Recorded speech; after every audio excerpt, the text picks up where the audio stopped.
وسلم. أما بعد، فإن أصدق الحديث كلام الله، وخير الهدي هدي محمد صلى الله عليه وسلم، وشر الأمور محدثاتها، فإن كل محدثة بدع، وكل بدعة ضلالة، وكل ضلالة في النار. أعاذنا الله وإياكم من النار وما يقرب إليها من قول أو عمل أو اعتقاد.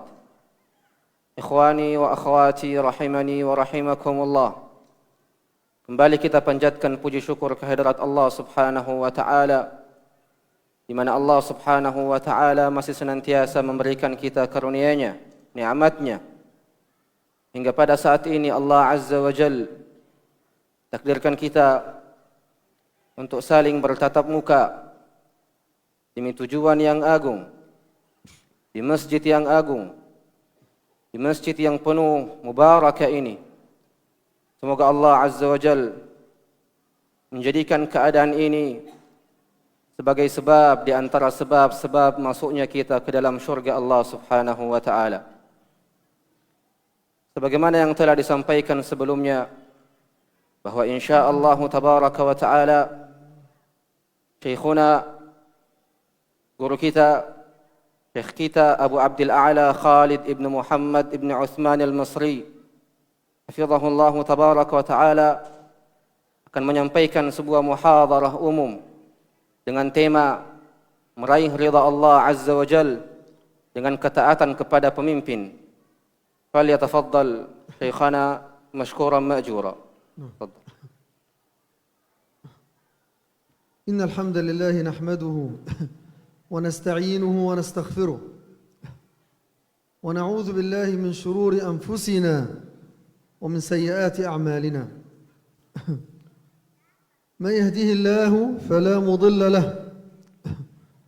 ومن يضلل فلا هادي له، وأشهد أن لا إله إلا الله وحده لا شريك له، وأشهد أن محمدًا عبده ورسوله. يا أيها الذين آمنوا اتقوا الله حق تقاته ولا تموتن إلا وأنتم مسلمون. يا أيها الناس اتقوا ربكم الذي خلقكم من نفس واحدة وخلق منها زوجها وبث منهما رجالا كثيرا ونساء، واتقوا الله الذي تساءلون به والأرحام إن الله كان عليكم رقيبا. يا أيها الذين آمنوا اتقوا الله وقولوا قولا سديدا يصلح لكم أعمالكم ويغفر لكم ذنوبكم، ومن يطع الله ورسوله فقد فاز فوزا عظيما. أما بعد، فإن أصدق الحديث كتاب الله، وخير الهدي هدي محمد صلى الله عليه وسلم، وشر الأمور محدثاتها، وكل محدثة بدعة، وكل بدعة ضلالة. أما بعد، إني سعيد أني بين إخواني في هذه المدينة من مدن أندونيسيا في ولاية أو مقاطعة سلاويسي، وهي مدينة جيني بونت. وفي هذا المسجد المبارك إن شاء الله تعالى هو الذي يعتبر الجامع الكبير في مدينة جيني بونت.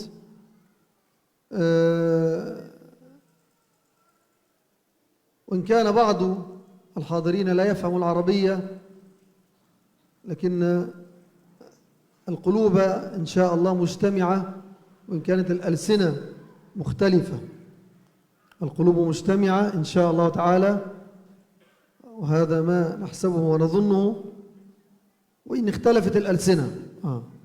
نعم. Berkata Syekhuna hafizahullah tabarak wa ta'ala, setelah beliau memuji Allah Azza wa Jal dan bersyukur kepada Allah Azza wa Jal, kemudian bersalawat kepada baginda Nabi kita Muhammad sallallahu alaihi wasallam, beliau berkata hafizahullah bahwasanya sungguh hari ini beliau sangat senang. Itu disebabkan karena beliau bisa berada di antara saudara-saudaranya saat ini, di kota ini, di wilayah ini, ialah wilayah Sulawesi Selatan. Dan di masjid ini di masjid yang penuh mubarakah ini, yang di mana masjid ini adalah salah satu masjid di antara masjid-masjid terbesar di kota ini. Maka beliau hafizahullah mengatakan, walaupun sebagian yang hadir pada saat ini, sebagian darinya tidak memahami bahasa Arab, akan tetapi yang paling penting dari itu semua adalah hati kita ini bersatu. Yang paling penting dari itu semua adalah hati ini bersatu. Walaupun lisan kita ini berbeda, walaupun bahasa kita ini berbeda, akan tetapi yang paling penting dari itu semua adalah hati kita bersatu. Nah, عنوان هذه المحاضرة ابتغاء مرضات الله في طاعة ولاة الأمور. هذا العنوان نفهم منه أن طاعة ولاة الأمور، ولاة أمور المسلمين، إنما هي عبادة، لأن العبادة هي ما يبتغى به رضا الله. ابتغاء مرضات الله لا يكون إلا في العبادة، فيما نتعبد به إلى الله. ومن ثم هذا يبطل شبهة الخوارج ومن جرى مجراهم من هذه الأحزاب السياسية المعاصرة التي ترفع راية الإسلام زورا وبهتانا، أن قيام أهل السنة والجماعة المتبعين لسلف هذه الأمة السلف الصالح من الصحابة والتابعين لهم بإحسان أنهم يعطون الطاعة لولاة أمر المسلمين من باب كما يقال المداهنة أو طلب الدنيا أو الحرص على المناصب.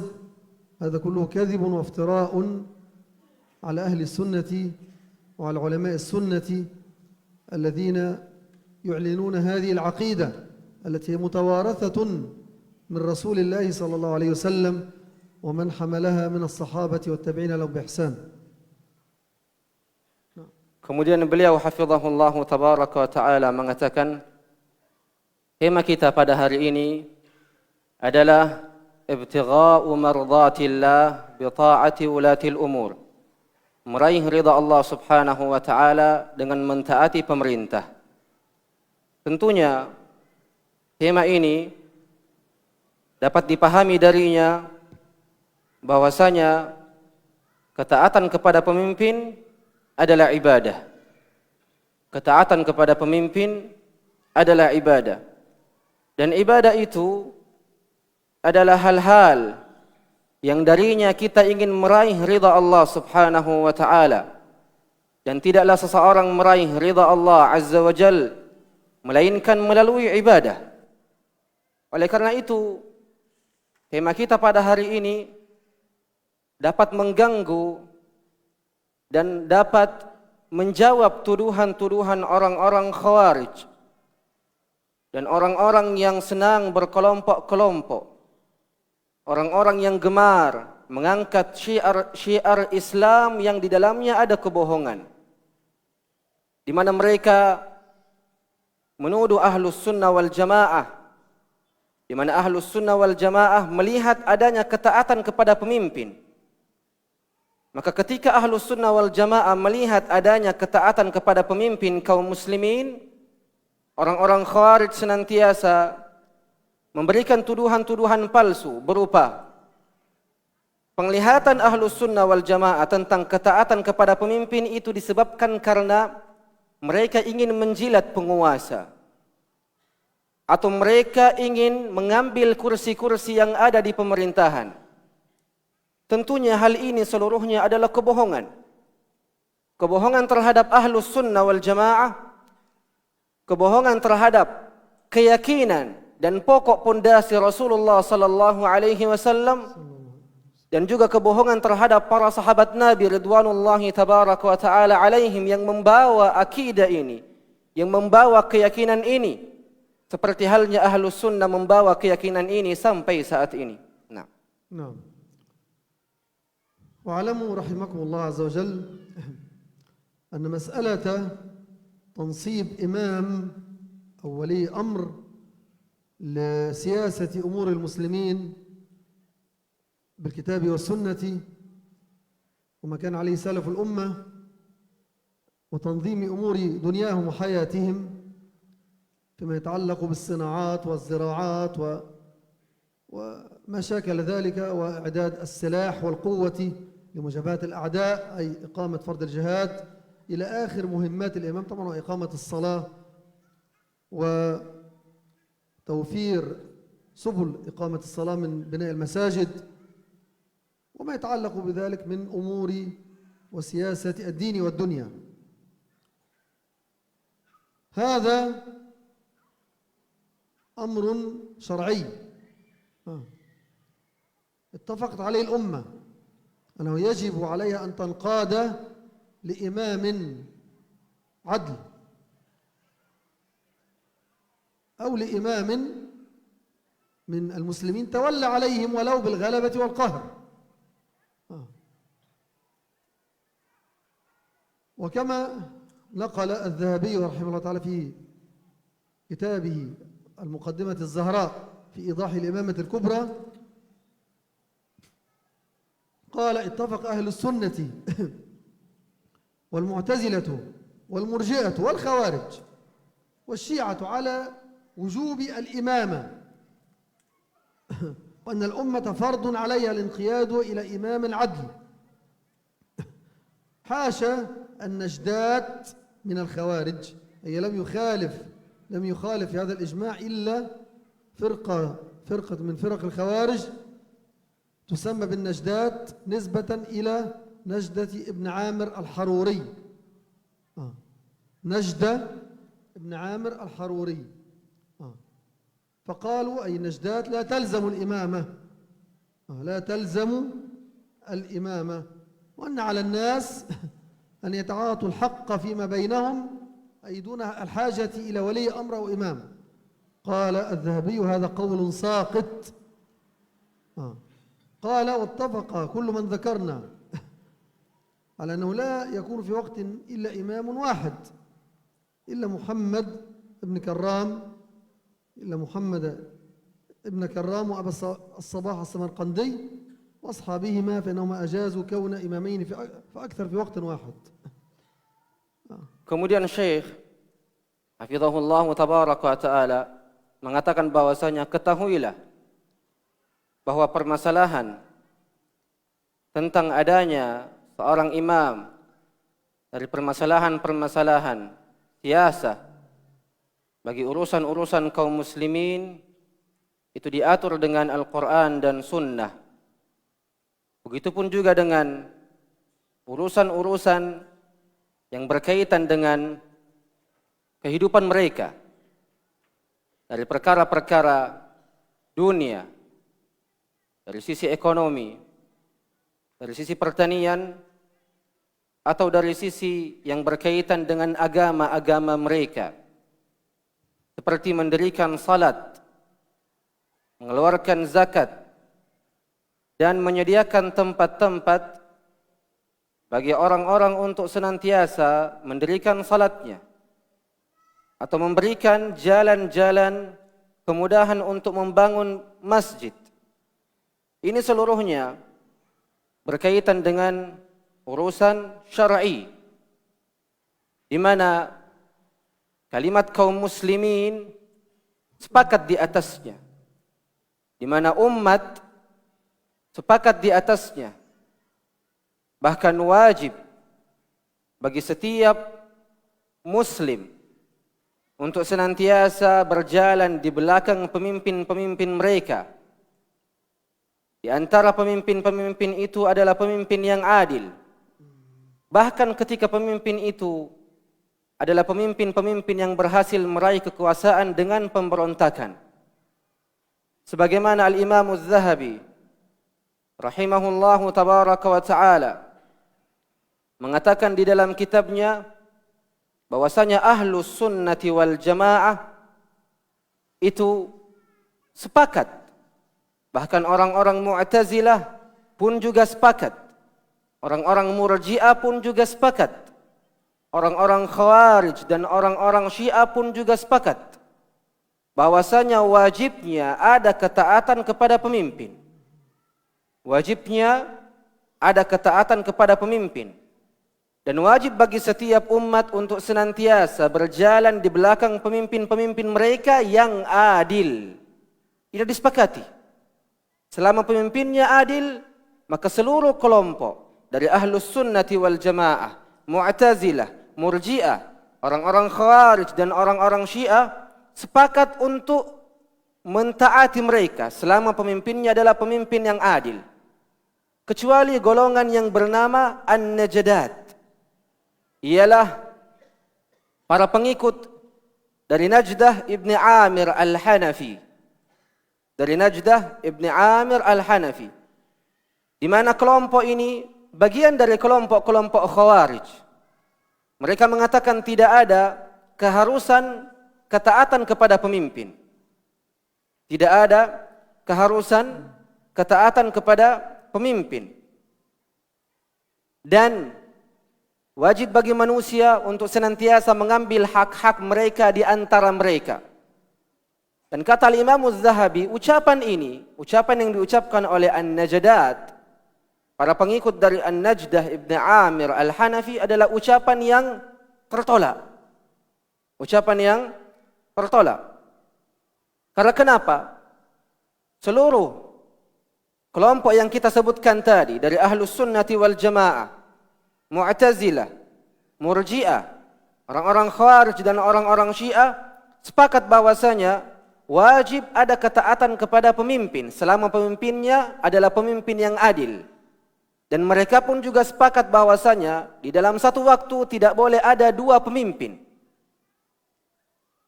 Di dalam satu waktu tidak ada atau tidak boleh dua orang pemimpin, yang boleh hanyalah satu pemimpin saja.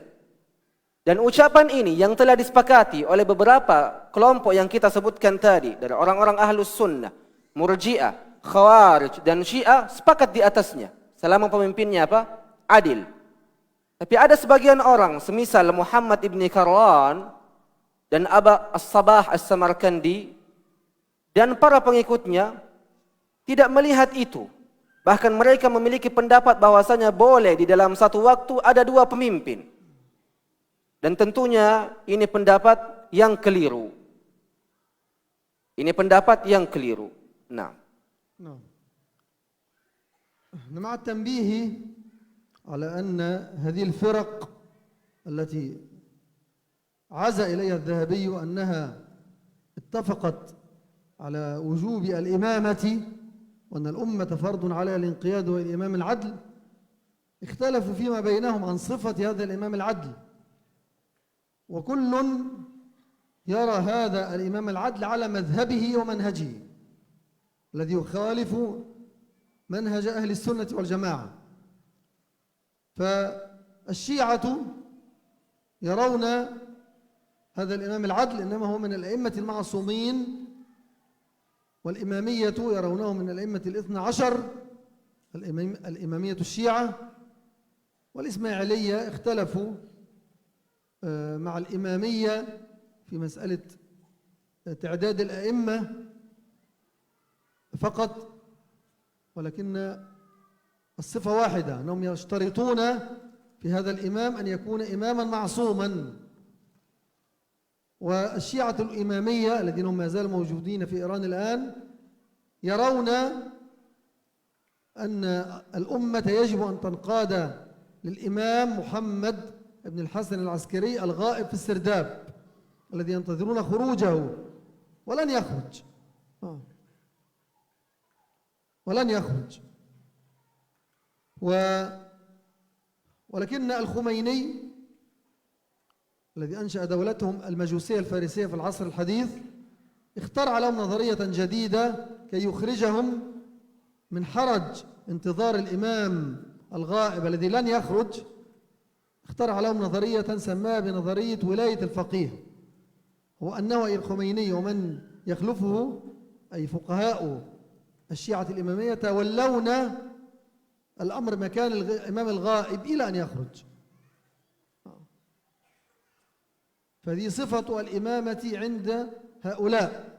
التي بلا شك ليست صفة شرعية مقبولة في الكتاب والسنة، بل هم بلا شك ابتدعوا هذه الصفة التي لا علاقة لها بالإسلام. Kemudian beliau hafizahullah tabaraka wa ta'ala menjelaskan bahwasanya walaupun kalimat yang tadi kita sebutkan itu bersatu di atas wajibnya adanya pemimpin-pemimpin yang adil dari kalangan ahlus sunnah, murji'ah, orang-orang khawarij dan orang-orang syiah, akan tetapi mereka berbeda pendapat dari sifat-sifat seperti apa yang dikatakan sebagai seorang imam yang boleh untuk kita ikuti. Ini terjadi perbedaan pendapat di kalangan mereka.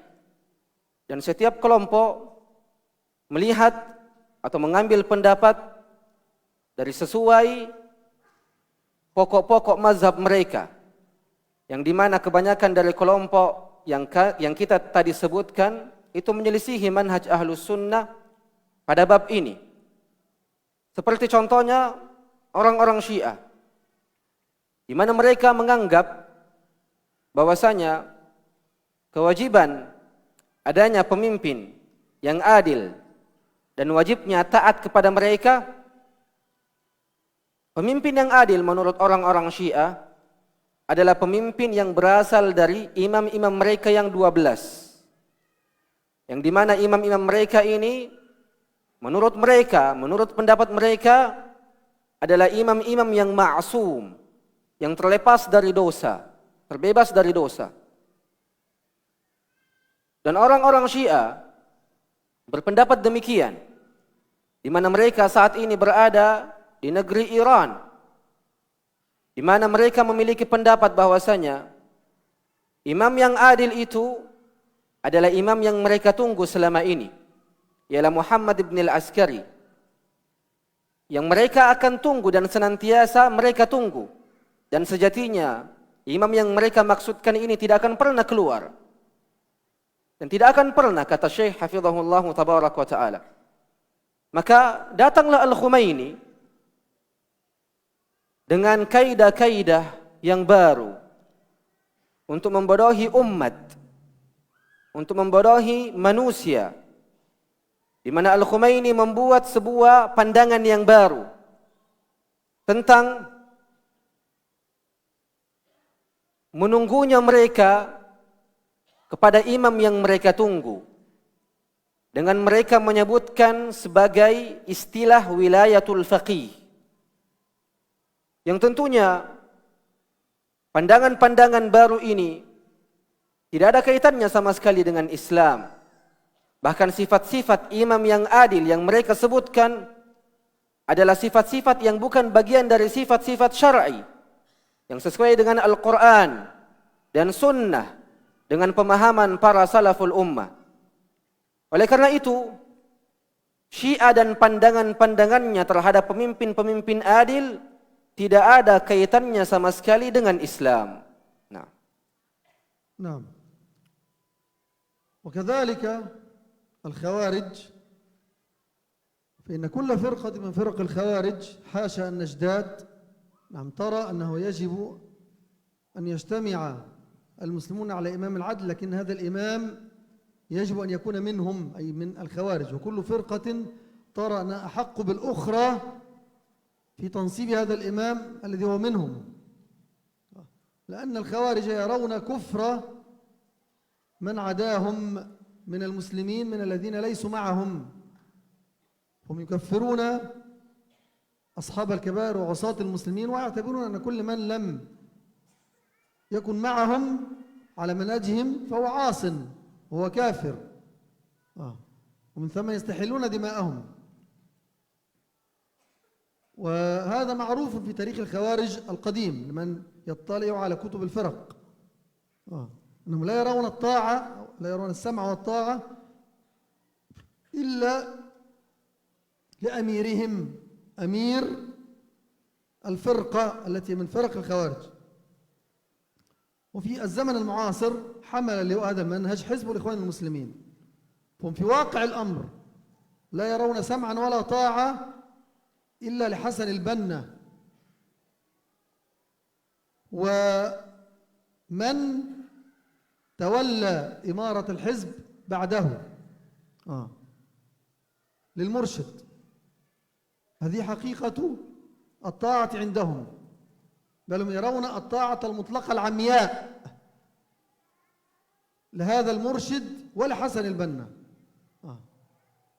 أي الطاعة في كل شيء، حتى ولو أمر بقتل مسلم يسمع له ويطاع ولا يسأل لماذا نقتله. فالطاعة عند هؤلاء، الإمامة عند هذه الفرقة المعاصرة من فرق الخوارج وهم حزب الإخوان، هي امتداد لفرق الخوارج القديمة على الطريقة نفسها. لا يرون السمع والطاعة إلا لأمير الحزب أو الفرقة،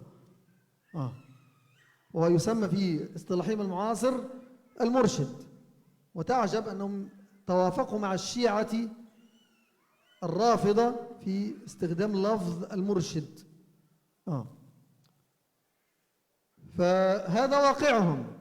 لذلك هم وإن تظاهروا في بعض بلاد الإسلام أنهم يعني يعطون البيعة أو يعطون السمع والطاعة لحاكم أو رئيس هذه البلاد، إنما في الغالب تكون هذه من باب المداهنة أو من باب التورية. أما في واقع الأمر ولا يرون سمعا ولا طاعة لهذا الحاكم، كما كان حال حسن البنا في حياته. هو كان يمجد ويمدح الملك فاروق في مصر ويدعي أنه يعطيه الولاء والسمع والطاعة، وفي واقع الأمر كان يمهد ويخطط للخروج عليه، ولا يرى له سمعا ولا طاعة في مجالسه الخاصة مع حزبه. وهم على امتداد حسن البنا في هذا الخط. فلا تنخدعوا بهؤلاء في أي بلد من البلاد، لأنه من عقيدتهم التي ربهم عليها حسن البنا أنهم لا يرون سمعا ولا طاعة إلا لمن كان أو إلا لمن تولى منهم من حزبهم فقط. وإن كان الذي تولى من خارج حزبهم من أفضل الحكام ومن أكثرهم طاعة لله، لا يعتبرون به ولا يرون له ولاية ولا سمع ولا طاعة، ولو كان من أكبر العلماء ولو كان من أكثر الصالحين. كما لم يرى الخوارج الأوائل السمع والطاعة لأمير المؤمنين عثمان بن عفان الذي هو أفضل منهم جميعا بلا شك، بل هو من أفاضل أصحاب رسول الله صلى الله عليه وسلم، خرجوا عليه، فكيف بمن دون عثمان. Nah. Kemudian beliau hafizahullah tabaraka wa ta'ala mengatakan bahwasanya kelompok yang kedua yang memiliki pendapat berbeda dengan pendapat Ahlus Sunnah wal Jamaah adalah orang-orang Khawarij. Di mana orang-orang Khawarij seluruhnya sepakat bahwasanya wajibnya mentaati seorang pemimpin yang adil. Kecuali satu kelompok saja di antara kelompok-kelompok Khawarij yang kita sebut dengan istilah An-Najadat, para pengikut An-Najdah Ibn Amir. Kecuali kelompok ini tidak melihat hal itu. Tapi secara keseluruhan orang-orang Khawarij melihat bahwasanya wajibnya ada ketaatan kepada pemimpin yang adil. Akan tetapi sifat pemimpin yang adil pada pendapat mereka, pada mazhab mereka, pada keyakinan mereka adalah pemimpin yang adil dari kalangan mereka saja. Dari kalangan mereka saja. Beginilah seluruh kelompok-kelompok sesat. Melihat pemimpin adil itu wajib bagian dari mereka. Salah satunya adalah orang-orang Khawarij. Karena orang-orang Khawarij tidaklah melihat adanya pemimpin adil kecuali dari kalangan mereka. Karena mereka melihat kekafiran bagi orang-orang yang memusuhi mereka. Mereka memiliki keyakinan bahwasanya orang-orang yang menyelisihi mereka dari kalangan kaum muslimin seluruhnya kafir. Mereka memiliki keyakinan bahwasanya seluruh dari kalangan kaum muslimin yang tidak berada di atas manhaj mereka adalah orang-orang yang kafir, yang mereka bolehkan darahnya ditumpahkan. Inilah pendapat mereka. pendapat di antara pendapat-pendapat orang-orang Khawarij. Maka orang-orang Khawarij tidak melihat adanya mendengar dan taat kepada pemimpin kecuali ketika pemimpin itu bagian dari mereka. Maksud dari bagian dari mereka adalah pemimpin kelompok mereka, kelompok orang-orang Khawarij. Adapun di zaman sekarang, kata Syekh hafizahullah tabaraka wa ta'ala, kelompok-kelompok yang membawa pemikiran-pemikiran orang-orang Khawarij di zaman ini adalah Ikhwanul Muslimin, di mana Ikhwanul Muslimin tidak melihat adanya ketaatan kecuali kepada pendiri mereka, Al-Hasanul Banna. Orang-orang Ikhwanul Muslimin tidak melihat adanya ketaatan kecuali kepada pemimpin mereka, ialah Al-Hasanul Banna, atau orang-orang yang memimpin setelah Al-Hasanul Banna. Dari istilah-istilah yang kita kenal sebagai mursyid. Mereka memiliki ketaatan yang buta di setiap hal. Apapun pemimpinnya katakan, maka ia lakukan dan taati tanpa bertanya kenapa dan bagaimana. Bahkan ketika perintahnya berkaitan dengan pembunuhan kaum muslimin sekalipun, mereka tidak akan pernah bertanya kenapa kita membunuhnya. Karena mereka sejatinya memiliki ketaatan yang buta terhadap pemimpin-pemimpin mereka. Dan ini, yakni keyakinan mereka, itu diambil dari keyakinan-keyakinan orang-orang Khawarij di zaman dahulu. Diambil dari keyakinan orang-orang Khawarij di zaman dahulu. Kemudian dilanjutkan di zaman ini dengan orang-orang yang kita kenal sebagai mursyid-mursyid mereka, dari mursyid-mursyid Ikhwanul Muslimin. Dan yang paling aneh, kata Syekh hafizahullah tabaraka wa ta'ala, orang-orang Ikhwanul Muslimin ini memberikan istilah kepada pemimpinnya dengan sebutan mursyid. Kenapa aneh? Karena orang-orang Syiah juga memberikan istilah mursyid kepada pemimpin-pemimpin mereka, sehingga samalah mereka dari sisi ini. Kesamaan antara orang-orang Ikhwanul Muslimin dan orang-orang Syiah adalah pemberian istilah kepada pemimpin mereka dengan istilah mursyid. Dan inilah yang terjadi di antara mereka dan keadaan mereka. Walaupun kebanyakan orang-orang Khawarij di zaman ini memperlihatkan ketaatan kepada pemimpin-pemimpin kaum muslimin di zaman ini, tapi yakinilah bahwasanya apa yang mereka tampakkan dari ketaatan kepada pemimpin-pemimpin kaum muslimin itu sejatinya mereka lakukan untuk menjilat penguasa, atau mereka lakukan untuk menjadikan mukanya dengan muka yang bermuka dua. Sebagaimana keadaan Hasanul Banna kala itu di Mesir, di mana Hasanul Banna memberikan ketaatan dan memperlihatkan ketaatan kepada presiden Mesir saat itu. Tapi dalam waktu yang bersamaan, Hasanul Banna membuat cara, membuat strategi, dan membuat makar untuk menggulingkan pemimpin tersebut. Maka kata Syekh hafizahullah tabaraka wa ta'ala dengan memberikan nasihat untuk seluruh kaum muslimin, janganlah kalian tertipu dengan tipu daya mereka. Janganlah kalian tertipu dengan bentuk-bentuk mereka. Karena sungguh mereka tidak melihat ketaatan kecuali ketaatan kepada kelompok-kelompok mereka saja. Bahkan ketika pemimpin-pemimpin saat ini adalah pemimpin-pemimpin terbaik yang menghukumi dengan Al-Quran dan Sunnah berdasarkan pemahaman salaful ummah, niscaya mereka pun tidak akan pernah memberikan ketaatan kepada pemimpin-pemimpin seperti itu. Bahkan ketika pemimpin yang ada di zaman ini adalah seorang ulama, maka niscaya pun juga ia tidak akan pernah memberikan ketaatan kepada ulama tersebut. Dan sebagai contohnya apa yang terjadi di zaman Utsman bin Affan, di mana Utsman bin Affan adalah khalifah di antara khalifah kaum muslimin yang sangat penuh dengan kejujuran dan keadilan. Tapi apakah mereka taat kepada Utsman bin Affan? Tidak. Mereka keluar memberontak kepada Utsman bin Affan, membunuhnya dan lain-lain sebagainya. Beginilah keadaan mereka. Maka jangan tertipu dengan tipu daya mereka. Nah, طيب. وكذلك بقية الفرق لكل منهج في بيان صفة هذا الإمام.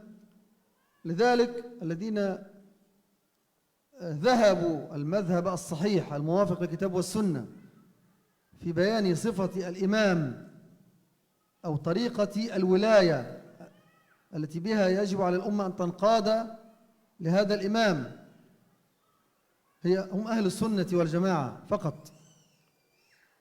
نعم. حيث يرى أهل السنة والجماعة أنه يجب على الأمة أن تنقاد للإمام إذا تم التنصيص عليه من قبل الشرع أو ولو ضمن نحو خلافة أبي بكر. حيث اختلف أهل السنة في إمامة أبي بكر، هل كانت بالنص تصريحا أم تلميحا؟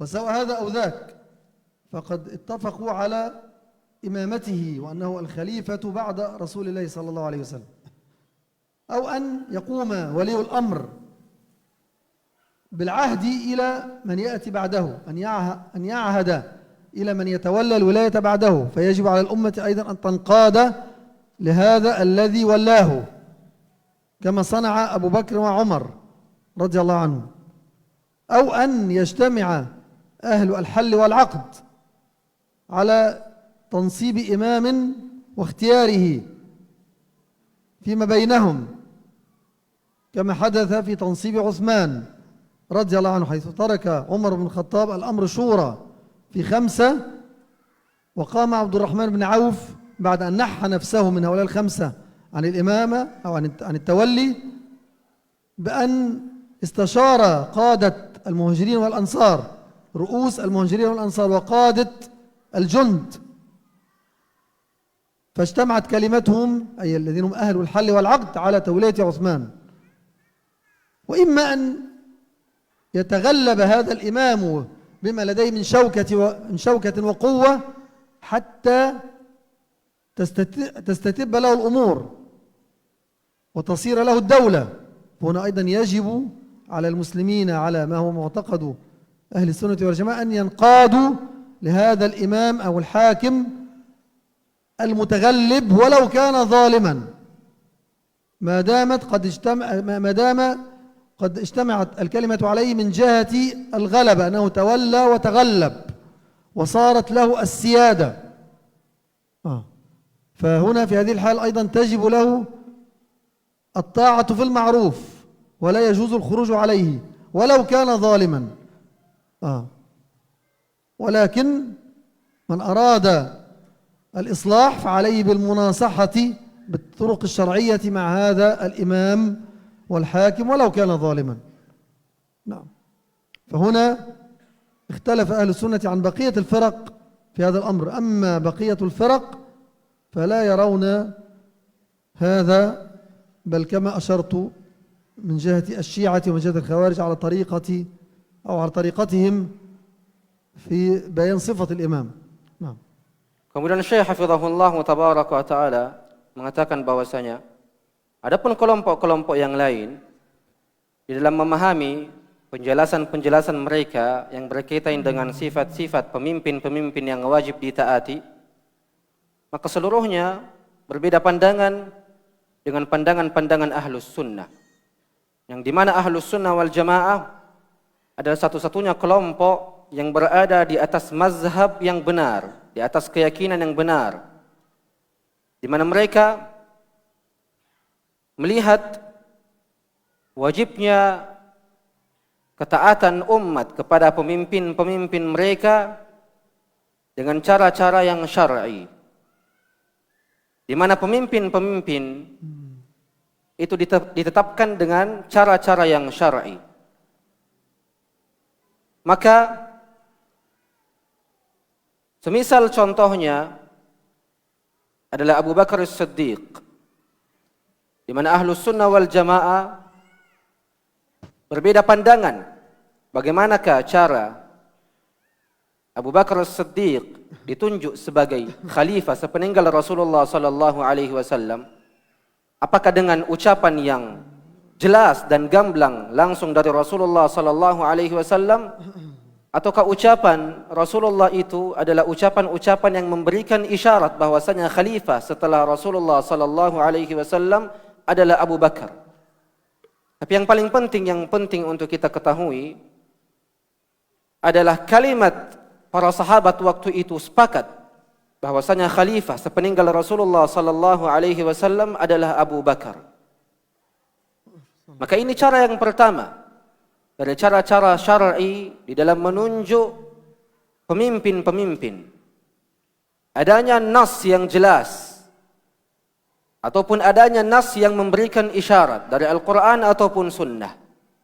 Cara yang kedua adalah cara yang dilakukan oleh Abu Bakar kepada Umar, di mana Abu Bakar radhiyallahu tabaraka wa ta'ala menunjuk khalifah secara langsung bahwa ialah yang akan melanjutkan kekhalifaan sepeninggal beliau, yakni Abu Bakar. Maka terpilihlah dan ditunjuklah Umar bin Al-Khattab. Ini cara yang kedua. Atau cara yang ketiga adalah ahlul halli wal aqd bersatu atau bertemu guna membahas perkara ini dan menentukan siapakah pemimpin yang akan ditunjuk sebagai pemimpin. Seperti halnya itu terjadi kepada Utsman bin Affan, di mana para sahabat Nabi ridwanullahi tabaraka wa ta'ala alaihim yang dikomandoi oleh Umar bin Al-Khattab membuka musyawarah kepada para sahabat untuk memilih khalifah sepeninggal beliau. Sampai-sampai salah seorang sahabat musyawarah dengan para pemimpin-pemimpin Ansar dan para pemimpin-pemimpin Muhajirin untuk menentukan siapakah khalifah sepeninggal Umar bin Al-Khattab radhiyallahu tabaraka wa ta'ala an. Maka sampailah kalimat kaum muslimin untuk menunjuk Utsman bin Affan sebagai khalifah setelah Umar bin Al-Khattab radhiyallahu tabaraka wa ta'ala anhuma. Ini cara yang ketiga. Adapun cara yang keempat adalah seseorang meraih kekuasaan itu dengan cara yang memaksa, dengan cara yang memberontak, hingga urusan kaum muslimin, kepemimpinan itu ada di tangan ia. Maka pada saat ini ketika itu terjadi, wajib bagi umat untuk berjalan di belakang ia. Wajib bagi umat untuk menaati dia yang telah sampai kepada kekuasaan, bahkan ketika orangnya adalah orang yang zalim. Selama kalimat kaum muslimin telah sepakat bahwasanya orang ini adalah orang yang telah sampai kepada kekuasaan, bahkan dengan cara-cara pemberontakan atau cara-cara yang keras dan memaksa, tapi ketika orang ini telah sampai kepada pemerintahan, kepemimpinan, maka wajib bagi ahlus sunnati wal jamaah, wajib bagi umat untuk mentaatinya bahkan ketika orangnya adalah orang yang zalim. Karena kepemimpinan sudah berada di tangannya. Maka wajib bagi umat untuk taat kepadanya. Tapi hanya pada perkara-perkara yang ma'ruf. Bahkan ketika orangnya yang zalim. Bahkan ketika orangnya adalah orang yang zalim, maka wajib menaatinya. Inilah perbedaan antara ahlus sunnati wal jamaah dengan kelompok-kelompok yang lain. Di mana seluruh kelompok semisal ahlus sunnati wal jamaah, murji'ah, khawarij, dan orang-orang Syiah meyakini adanya ketaatan kepada pemimpin yang adil. Tapi seluruh kelompok selain ahlus sunnati wal jamaah tidak memandang dan tidak melihat adanya pemimpin kepada pemimpin yang zalim. Adapun ahlus sunnati wal jamaah memandang adanya ketaatan dan pendengaran kepada pemimpin bahkan ketika pemimpin itu adalah pemimpin yang zalim. Maka bagaimana cara mengobati kezaliman-kezalimannya? Tentunya dengan cara-cara yang syar'i. Tentunya dengan cara-cara yang syar'i, dengan niat untuk memperbaiki kezaliman-kezaliman yang telah dilakukan. Inilah perbedaan yang jelas antara ahlus sunnati wal jamaah dengan kelompok-kelompok lainnya. Nah. Wa'alam anna ahlus sunnati wal jamaah الذين حملوا منهج السلف الصالح من الصحابة والتابعين لهم بإحسان في القرون الثلاثة الأولى من الهجرة، الذين حملوا ميراث رسول الله صلى الله عليه وسلم،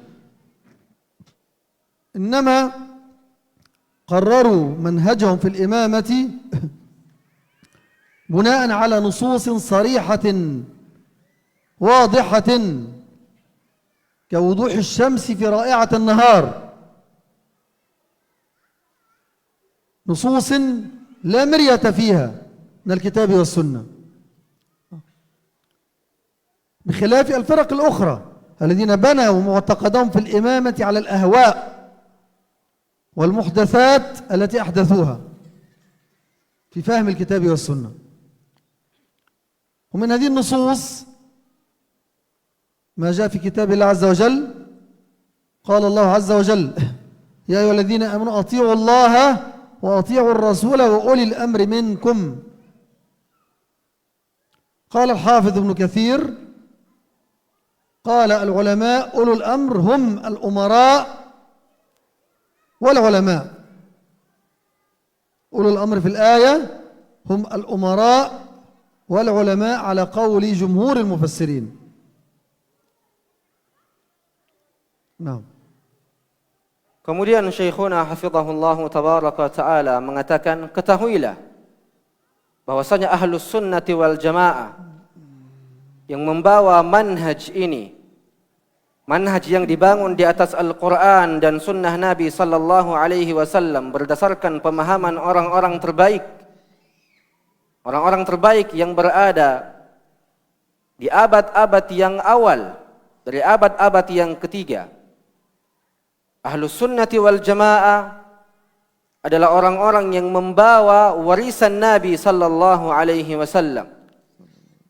Sesungguhnya mereka senantiasa meyakini dan mengatakan bahwasanya kepemimpinan itu dibangun di atas nusus-nusus yang jelas, nusus-nusus dari Al-Quran dan Sunnah yang jelas, seperti matahari yang sangat jelas ketika matahari berada di ujung waktunya, di mana ahlus sunnati wal jamaah senantiasa membangun mazhabnya, keyakinannya yang berkaitan dengan kepemimpinan, pemerintahan, itu dengan nusus-nusus dari Al-Quran dan Sunnah yang tidak ada keraguan di dalamnya.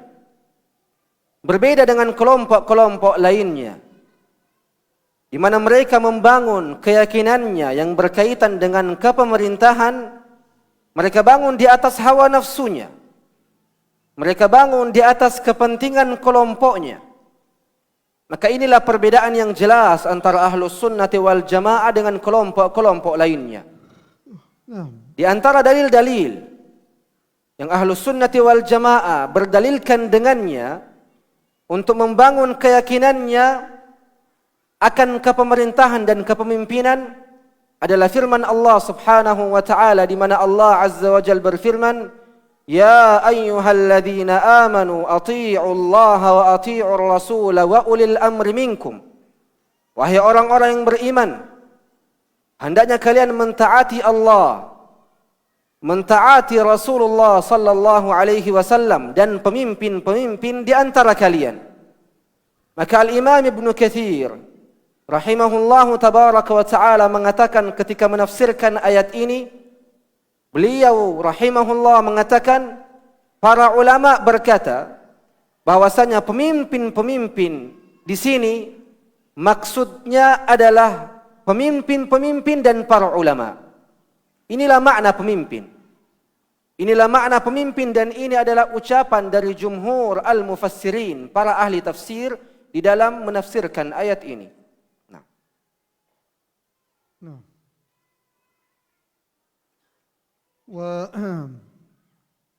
ومن نصوص السنة في بيان هذا الأصل الذي هو من أصول أهل السنة والجماعة ما جاء في الصحيحين وغيرهما من المسانيد والسنن من أحاديث ووصايا رسول الله صلى الله عليه وسلم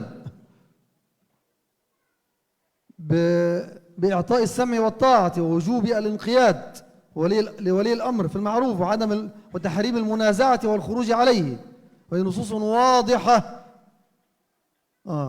لا شك فيها ولا مرية في صحتها، على خلاف ما قد يشغب به الخوارج ومن جرى مجراهم من حزب الإخوان وفرق الخوارج المعاصرة الذين خرجوا من تحت عباءة الإخوان نحو تنظيم داعش وتنظيم القاعدة وتنظيم جبهة النصرة وتنظيم بيت المقدس إلى آخر فرق الخوارج التي أفسدت في بلاد الإسلام فسادا عريضا، وما جنينا منها إلا أنهم سفكوا دماء المسلمين ومزقوا بلادهم، فلم يكسروا عدوا ولم ينصروا شريعة ولا سنة.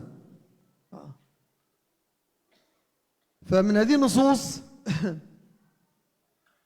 ما جاء في الصحيحين من حديث عبد الله بن عباس رضي الله عنهما أن رسول الله صلى الله عليه وسلم قال: من رأى من أميره شيئا يكرهه فليصبر عليه، فإنه من خرج عن السلطان شبرا، وفي رواية عن الجماعة شبرا، فمات ميتة جاهلية،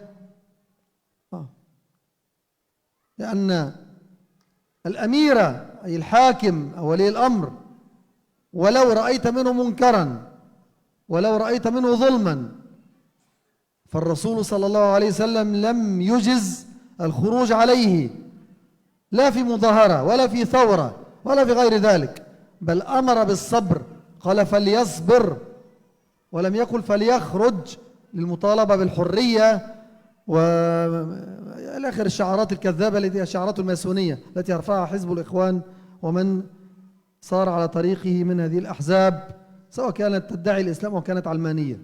Nah. Kemudian beliau hafizahullah tabaraka wa ta'ala menjelaskan, adapun nusus dari sunnah yang menjelaskan tentang pokok keyakinan ini akan adanya ketaatan kepada pemimpin baik yang adil maupun zalim adalah apa yang telah datang dari Sahihain Al-Bukhari wa Muslim atau selainnya dari wasiat-wasiat Nabi sallallahu alaihi wasallam untuk umat ini, dan hadis-hadis Nabi sallallahu alaihi wasallam yang menjelaskan tentang pentingnya memberikan pendengaran dan ketaatan kepada pemimpin pada hal-hal yang ma'ruf. Kemudian dari hadis-hadis yang mengharamkan untuk mengeluarkan diri dari ketaatan kepada pemimpin-pemimpin mereka. Dan tentunya ini sangat berbeda dari apa yang dikatakan oleh orang-orang Khawarij, di mana mereka membolehkan keluar memberontak kepada pemimpin-pemimpin zalim. Begitupun juga dengan ucapan-ucapan Ikhwanul Muslimin dan orang-orang yang sejalan dengan jalan-jalan orang-orang Khawarij, semisal ISIS, ataupun kelompok Kaidah, ataupun Nusrah, dan kelompok-kelompok yang lain, yang di mana mereka merusak bumi ini, membolehkan darah-darah kaum muslimin tertumpahkan, bahkan mereka menghancurkan negeri-negeri kaum muslimin, di mana mereka sungguh tidak pernah menghancurkan musuh-musuh kaum muslimin dan tidak pula menolong sunnah-sunnah Rasulullah sallallahu alaihi wasallam. Maka dari hadis-hadis yang menjelaskan tentang pokok keyakinan ini, pokok keyakinan Ahlus Sunnati wal Jamaah, apa yang telah diriwayatkan oleh Abdullah bin Abbas radhiyallahu tabaraka wa taala anhuma, bahwasanya Rasulullah sallallahu alaihi wasallam bersabda, "Man ra'a min amirihi syai'an yakrahu falyasbir." Barang siapa, kata Nabi sallallahu alaihi wasallam, yang melihat dari pemimpinnya sesuatu yang mereka benci, maka hendaknya ia bersabar.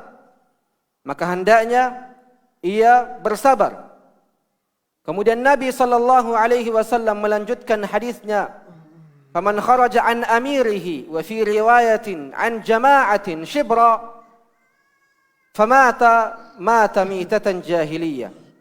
Nabi sallallahu alaihi wasallam bersabda, barang siapa yang keluar dari ketaatan kepada pemimpinnya atau keluar dari jamaah kaum muslimin sejengkal saja kemudian ia mati, maka ia mati dalam keadaan jahiliyah.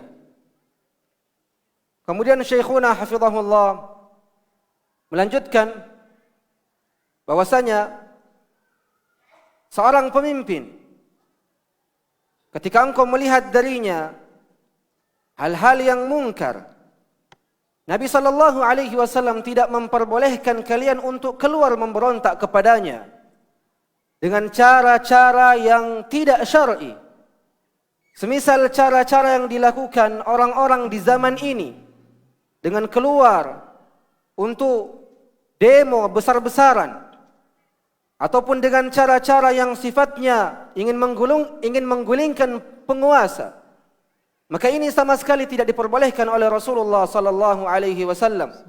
Cara-cara seperti itu hanya dilakukan oleh orang-orang Khawarij dan semisalnya yang tidak mengambil petunjuk dari petunjuk Nabi sallallahu alaihi wasallam. نعم. واعلم أن هذه الطاعة التي تمثلها البيعة للحاكم أو الأمير أو السلطان أو الرئيس أو الخليفة المسلم على اختلاف الألقاب والمسميات، إنما هي طاعة مقيدة ليست مطلقة، مقيدة بطاعة الله وطاعة الرسول صلى الله عليه وسلم، أي طاعة في المعروف، طاعة في المعروف. وهذا الذي قرره رسول الله صلى الله عليه وسلم في حديث علي بن أبي طالب رضي الله عنه في الصحيحين، حيث قال: لا طاعة إلا في المعروف. نعم. Kemudian beliau hafizahullah tabaraka wa taala mengatakan, ketahuilah bahwasanya ketaatan yang kita sebutkan tadi yang memberikan konsekuensi adanya baiat kepada pemimpin-pemimpin kaum muslimin, baik itu pemimpin yang kita kenal dengan raja ataupun presiden ataupun nama-nama yang lain, ketaatan kepada mereka sifatnya muqayyadah, terikat. Ketaatan kepada mereka sifatnya terikat dan tidak secara mutlak. Ketaatan kepada pemimpin kaum muslimin sifatnya terikat dengan ketaatan kepada Allah dan ketaatan kepada Rasulullah sallallahu alaihi wasallam. Maksud dari terikat adalah ketaatan kepada mereka, yakni pemimpin-pemimpin kaum muslimin terikat dengan ketaatan kepada Allah dan Rasulullah pada perkara-perkara yang ma'ruf. Dan inilah yang Rasulullah sallallahu alaihi wasallam contohkan dan sabdakan di dalam sebuah hadis yang diriwayatkan oleh Ali bin Abi Talib radhiyallahu tabaraka wa taala an di dalam sahih, bahwasanya Nabi sallallahu alaihi wasallam bersabda, la ta'ata illa fil ma'ruf. Tidak ada ketaatan kecuali pada perkara-perkara yang baik. Tidak ada ketaatan kecuali pada perkara-perkara yang baik, yakni di dalamnya ada ketaatan Allah dan ketaatan kepada Rasulullah sallallahu alaihi wasallam. نعم.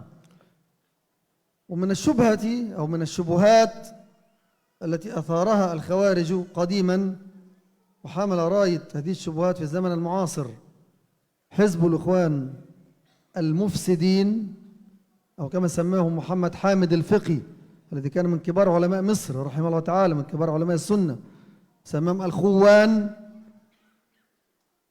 وزاد مقبل بن هادي رحمه الله تعالى من علماء اليمن المفلسين، وهم كذلك بلا شك خوان خانوا الأمة منذ أن نشأ حزبهم منذ حسن البنا إلى وقتنا هذا، وما زالوا يخونون الآن البلاد والعباد على كل المستويات، وهم تحت حماية اليهود والنصارى في بلادهم، ويكفرون حكام المسلمين وعامة الشعوب التي لا توافقهم على منهجهم الحزبي الخارجي. فمن هذه الشبهات ومن أهمها أنهم يدعون أن النصوص التي جاءت في السنة التي تحض على طاعة ولي الأمر إنما هي تخص الإمام العدل فقط، الذي على مثل ما كان عليه أبو بكر وعمر، وفي الغالب لا يذكرون عثمان، لأن مقدمهم أو لأن إمام خوارج العصر سيد قطب إنما يطعن في عثمان وفي خلافته. فقد تجد أغلب خطب حزب الإخوان ومن جرى مجراهم من الذين يدعون السنة وهم خوارج إخوان يضربون المثل دائما بعدالة عمر أو بعدالة أبي بكر، قلما أن يذكروا عثمان، وقد يذكرون عليا أحيانا، لكنهم في الغالب يتغنون فقط بأبي بكر وعمر. فهم يدعون كذبا وزورا وبهتانا أن الطاعة والسمع إنما تكون للإمام العدل الذي حقق شروط العدالة كاملة. والعجيب أنك لن تجد شرطا واحدا من هذه الشروط عند أمرائهم ومرشديهم، ولا شرط عند هؤلاء الأمراء، أي أمراء الأحزاب ومرشدي حزب الإخوان.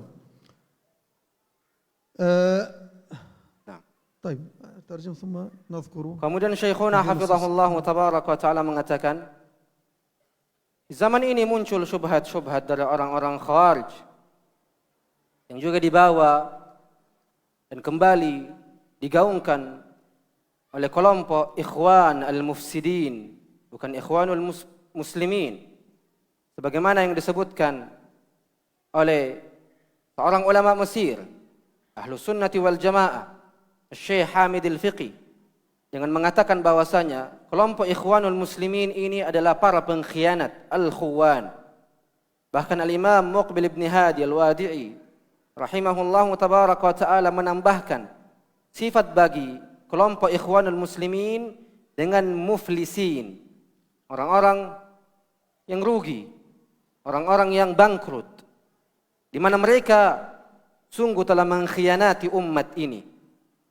Bahkan sampai saat ini pun mereka masih mengkhianati bangsa dan negara, di mana mereka berada di bawah perlindungan orang-orang Yahudi dan orang-orang Nasrani di negara-negara mereka. Maka di antara syubhat-syubhat yang mereka gaungkan adalah nusus-nusus, dalil-dalil yang datang dari Rasulullah sallallahu alaihi wasallam yang menggaungkan tentang pemberian ketaatan dan pendengaran untuk senantiasa taat kepada pemimpin. Kata mereka itu hanya khusus pada pemimpin-pemimpin yang adil saja. Itu hanya khusus pada pemimpin-pemimpin yang adil saja. Semisal Abu Bakar dan Umar. Dan mereka kebanyakan tidak menyebutkan Utsman bin Affan. Itu disebabkan karena mereka mengambil pendapat pendahulu-pendahulu mereka. Semisal Sayyid Qutb, yang dimana orang ini mencela kekhalifaan Utsman bin Affan, sehingga sangat jarang orang-orang Khawarij menjunjung dan memuji Utsman bin Affan dengan keadilan. Adapun Abu Bakar dan Umar, mereka sebut mereka dengan pemimpin yang adil. Tapi adapun Utsman, itu tidak mereka sebut sebagai pemimpin yang adil. Dan mungkin bisa saja mereka juga mengatakan bahwasanya Ali bin Abi Thalib bagian dari pemimpin-pemimpin yang adil. Mereka senantiasa mengucapkan ucapan-ucapan yang penuh dengan kebohongan dan kepalsuan tentang perkara-perkara ketaatan kepada pemimpin, yang dimana ketaatan itu hanya boleh diberikan kepada pemimpin yang adil saja, yang syarat-syaratnya seperti ini dan seperti ini.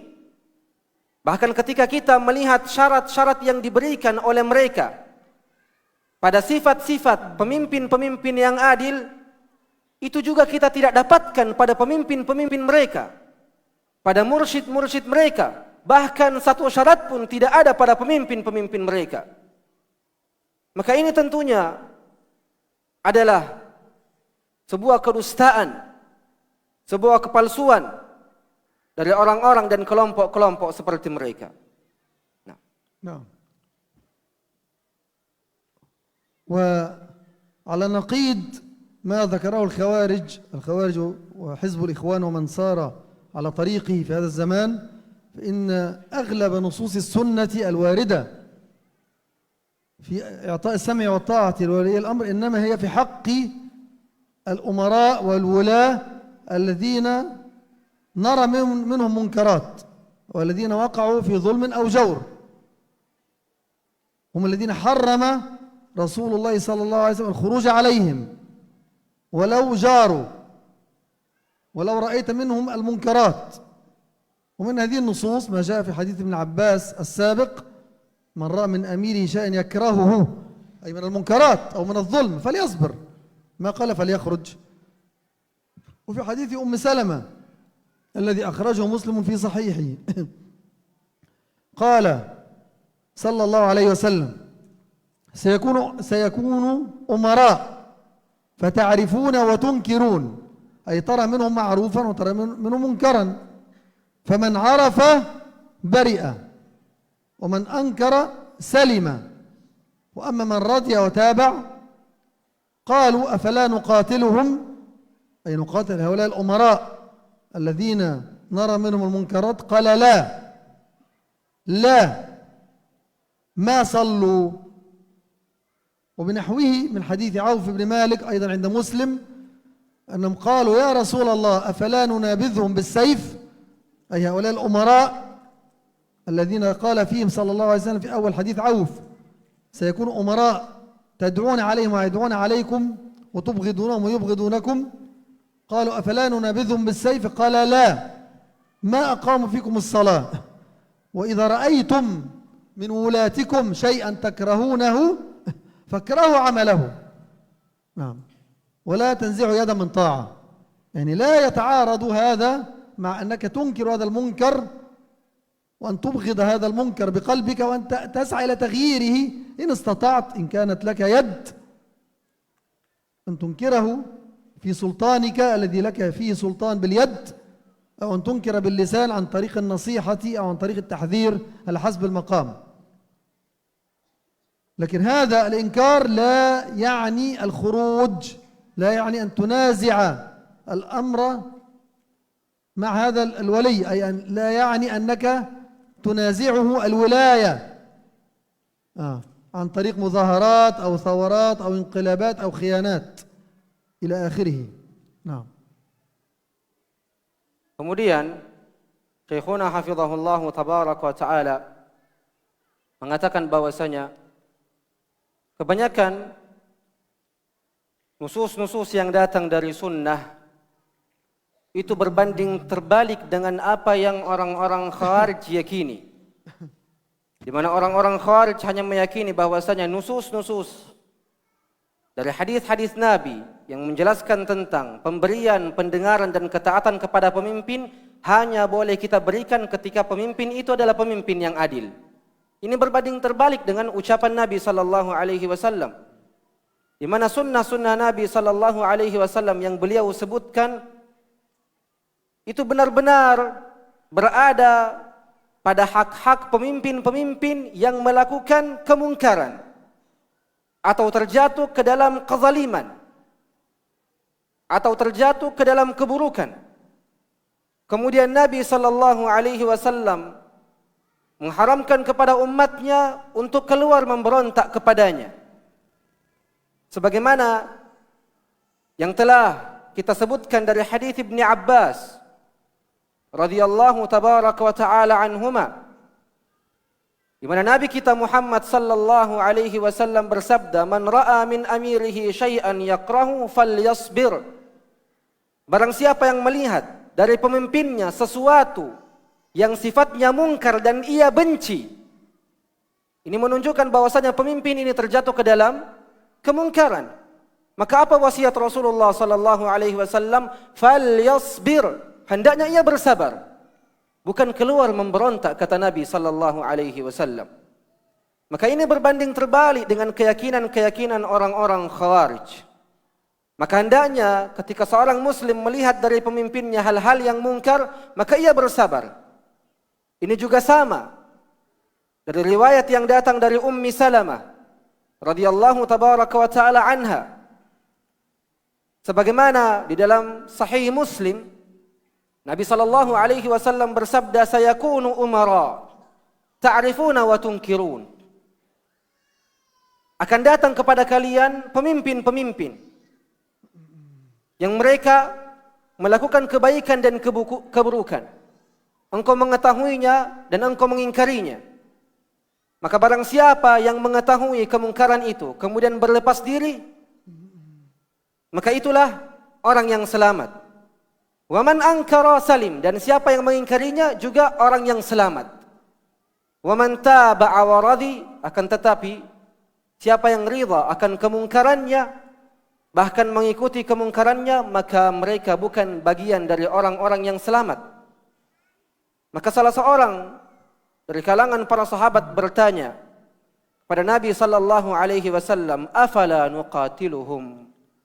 Wahai Rasulullah, tidakkah kita memerangi mereka, pemimpin-pemimpin ini yang telah melakukan kemungkaran?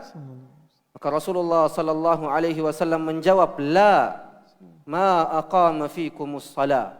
Tidak, selama pemimpin ini mendirikan salat.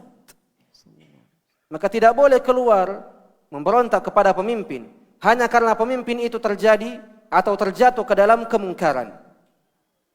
Juga sama, sebuah riwayat yang datang dari Auf bin Malik, bahwasanya salah seorang dari sahabat pernah bertanya kepada Rasulullah sallallahu alaihi wasallam, "Afala nunabidhuhum?" Tidakkah kita memerangi mereka dengan pedang-pedang kami, wahai Rasulullah?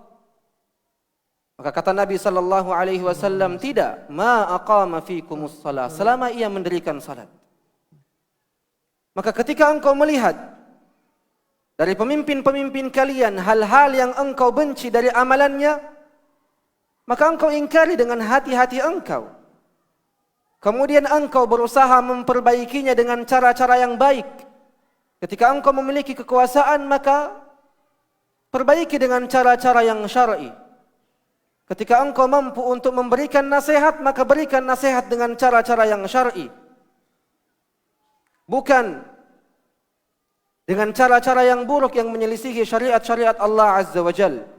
Maka adanya pengingkaran seperti ini bukan maksudnya adalah keluar memberontak. Maka ini jawaban dari sebagian syubhat yang ada, bahwasanya ketika kita mengingkari pemimpin maka itu menunjukkan pemberontakan kepada pemimpin. Tidak.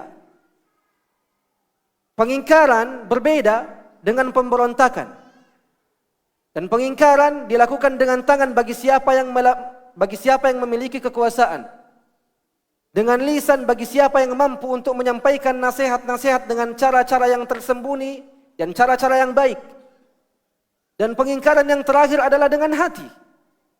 Bukan dengan cara-cara keluar memberontak kepada mereka, kemudian menghilangkan ketaatan kepada mereka dengan cara-cara demonstrasi besar-besaran, ataupun dengan tujuan untuk menggulingkan pemerintahan saat ini. Maka ini bukan cara-cara yang syar'i, melainkan cara ini adalah cara-cara orang-orang yang dipenuhi dengan hawa nafsu.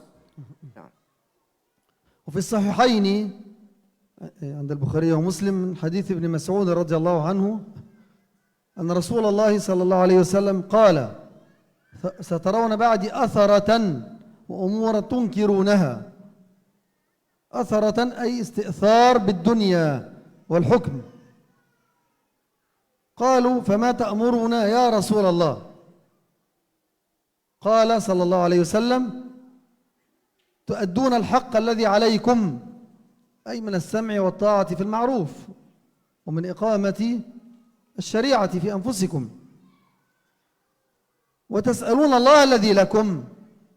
هكذا أمر رسول الله صلى الله عليه وسلم، لم يأمر بالخروج ولا بإقامة الثورات ولا بالتقليب على ولي الأمر هذا والسعي لإزالته بالقوة على طريقة الخوارج. Nah.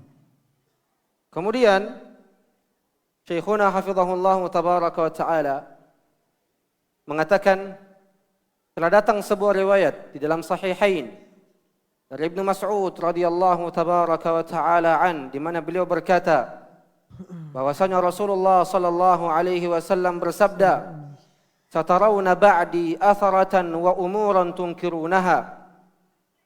Akan datang kepada kalian, akan datang setelahku, kata Nabi sallallahu alaihi wasallam, pemimpin-pemimpin yang hanya mengkhususkan dunia pada diri mereka saja. Dan engkau akan melihat perkara-perkara mungkar yang engkau akan ingkari. Maka para sahabat bertanya kepada Rasulullah sallallahu alaihi wasallam, "Fama ta'muruna?" Kalau kami mendapati hal itu, wahai Rasulullah, apa yang engkau perintahkan?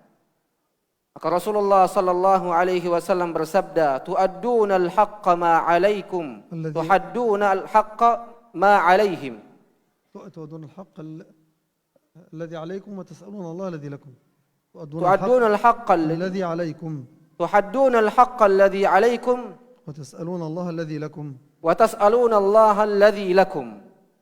Ini wasiat Nabi sallallahu alaihi wasallam, di mana Rasulullah sallallahu alaihi wasallam menjawab, hendaknya engkau tetap memberikan hak-hak pemimpin kalian dari sisi ketaatan pada perkara-perkara yang ma'ruf, dari sisi mendirikan perkara-perkara syar'i kepada pemimpin-pemimpin kalian.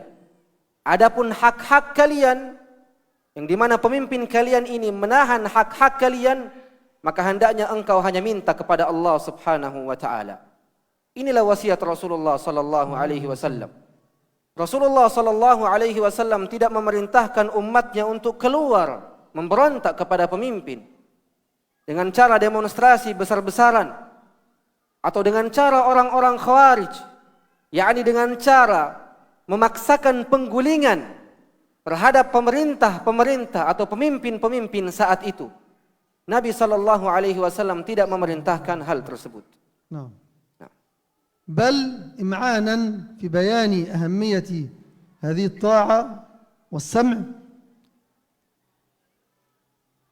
بين رسول الله صلى الله عليه وسلم أنه حتى ولو كان هذا الأمير أو الحاكم أو الإمام لو كان عبدا حبشيا ممن قد لا يرغب فيه كثير من الناس، عبد حبشي أي أسود وعبد ليس حرا، ولكنه تولى، صارت له الولاية، وهذا حدث في بعض الأزمان، خاصة في دولة المماليك، حيث تولى بعض المماليك الذين كانوا مملوكين، كانوا عبيدا وصاروا ملوكا. وحتى ولو تأمر عبد حبشي فاسمع وأطع، أي له في المعروف. وكذلك في حديث حذيفة رضي الله عنه قال صلى الله عليه وسلم: فاسمع وأطع للأمير وإن ضرب ظهرك وأخذ مالك. وفي هذا يقول الإمام محمد بن الحسين الآجري رحمه الله تعالى في كتابه الشريعة: من أمر عليك من عربي أو غيره، أسود أو أبيض أو أعجمي، فأطيعه فيما ليس لله عز وجل فيه معصية، وإن ظلمك حقا لك، وإن ضربك ظلما وانتهك عرضك وأخذ مالك، فلا يحملك ذلك على أنه يخرج عليه سيفك حتى تقاتله،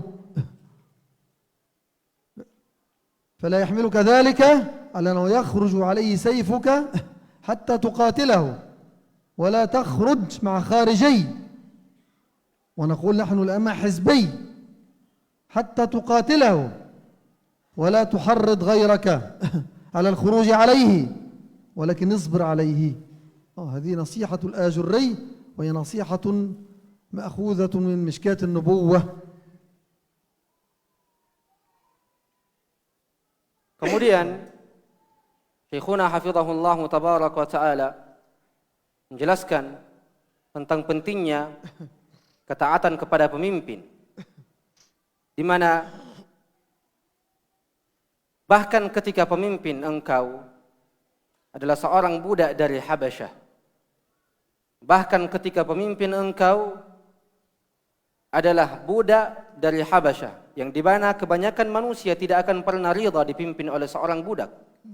Tapi ini terjadi di beberapa zaman, terkhusus di zaman Mamalik, di mana Nabi sallallahu alaihi wasallam menjelaskan di dalam sebuah hadis, "Fasma' wa ati'." Mendengarlah dan taatlah kepadanya. Ini menunjukkan seberapa penting ketaatan kepada pemimpin, bahkan ketika pemimpin kita adalah seorang budak dari Habasyah. Bahkan telah datang sebuah riwayat dari Hudzaifah bin Yaman radhiyallahu an, di mana Nabi sallallahu alaihi wasallam bersabda, "Fasma' wa ati' lil amir." Mendengarlah kalian dan taatlah kalian kepada pemimpin-pemimpin kalian, wa in duriba dhahruk, bahkan ketika punggung-punggung kalian dicambuk. Wa ukhidha maluk, dan harta-harta kalian diambil. Fasma' wa ati'. Mendengarlah kalian dan taatlah kalian kepada pemimpin-pemimpin kalian. Dan ini selaras dengan apa yang diucapkan oleh Al-Imam Al-Ajurri rahimahullahu tabaraka wa ta'ala, di mana beliau mengatakan, jikalau salah seorang di antara kalian ada seorang pemimpin yang dijadikan, baik itu dari kalangan Arab ataupun yang bukan Arab, baik itu ia hitam ataupun putih, maka hendaknya engkau mendengar dan taat kepadanya pada perkara-perkara yang ma'ruf, pada perkara-perkara yang memiliki ketaatan kepada Allah dan tidak ada kemaksiatan kepada Allah Azza wa Jal. Bahkan ketika punggung-punggung kalian dicambut, harta-harta kalian diambil, maka janganlah hal tersebut membawa kalian untuk mengeluarkan pedang-pedang kalian untuk membunuh pemimpin-pemimpin kalian. Dan janganlah kalian keluar bersama dengan orang-orang Khawarij. Dan Syekh hafizahullah memberikan penegasan, dan untuk kita saat ini, janganlah kita keluar bersama dengan orang-orang yang berkelompok-kelompok hizbi. Tapi kata Imam Al-Ajurri rahimahullah, hendaknya kalian bersabar atasnya.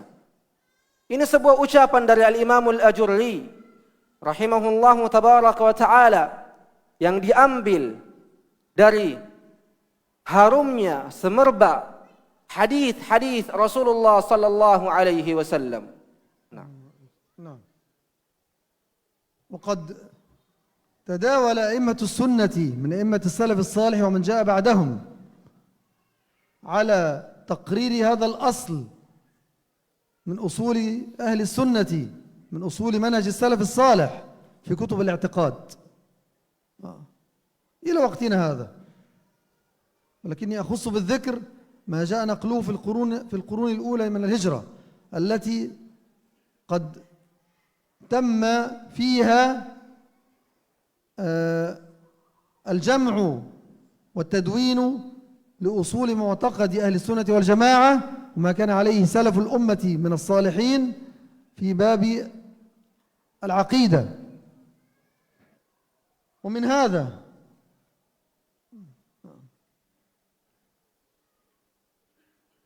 ما ذكره الإمام أحمد بن حنبل في أصول السنة، والذي نحن بفضل الله عز وجل شرحناه عندكم هنا في هذه المدينة في هذا الأسبوع، وانتهينا منه بفضل الله كاملا. قال في الأصل 23: والسمع والطاعة للأئمة وأمير المؤمنين البر والفاجر. لم يقل البر والعدل فقط، هذا كلام أحمد الذي يتهمونه بأنه متشدد ويقال حنبلي، وقد ينسبه البعض جهلا وزورا إلى هؤلاء الخوارج أصحاب الثورات. هذا أحمد يقرر في أصول السنة السمع والطاعة للأمير ولو كان فاجرا، أي ولو كان ظالما، ومن ولي الخلافة فاجتمع الناس عليه ورضوا به ومن عليهم بالسيف أي تغلب عليهم بالقوة ولو كان ليس مستحقا للإمامة من جهة الشروط الشرعية المنصوص عليها، لكنه تغلب صارت له الإمامة والحكم بالقوة. ومن عليهم بالسيف حتى صار خليفة وسمي أمير المؤمنين. نعم. Kemudian Syekhuna hafizahullah tabaraka wa ta'ala mengatakan bahwasanya sungguh ulama-ulama ahlus sunnati wal jamaah telah menjelaskan pokok pondasi agama ini yang berkaitan dengan ketaatan kepada pemimpin. Di dalam menjelaskan usul ini di antara usul-usul ahlus sunnah sampai saat ini. Akan tetapi beliau mengkhususkan penukilan dari orang-orang atau dari zaman-zaman yang dimana di zaman itu telah terjadi pengumpulan dan penulisan terhadap usul-usul ahlus sunnah pada bab akidah. Di antaranya adalah apa yang Al-Imam Ahmad rahimahullahu tabaraka wa ta'ala sebutkan dalam kitabnya Usulis Sunnah, di mana kitab ini telah kita bahas dan telah kita pelajari seminggu yang lalu bersama dengan beberapa peserta secara sempurna sampai selesai, di mana Imam Ahmad bin Hanbal rahimahullahu tabaraka wa ta'ala menyebutkan di dalam Usulis Sunnah di usul yang ke-23, pokok pondasi keyakinan yang ke-23, di mana Imam Ahmad berkata as-sam'u wat ta'atu lil a'immati barran kana fajira, mendengar dan taat kepada pemimpin-pemimpin bahkan ketika pemimpin itu adalah pemimpin yang adil ataupun pemimpin yang zalim. Maka Imam Ahmad Ibn Hanbal rahimahullah tidak hanya menyebutkan pemimpin adil saja, tapi beliau juga menyebutkan pemimpin yang zalim wajib baginya mendengar dan taat kepadanya pada perkara-perkara yang ma'ruf. Di mana orang-orang Khawarij menggelari Al-Imam Ahmad dengan gelar orang-orang yang terlalu ekstrim atau gelar dengan Hambali. Ini ucapan-ucapan Khawarij atas celaan kepada Al-Imam Ahmad.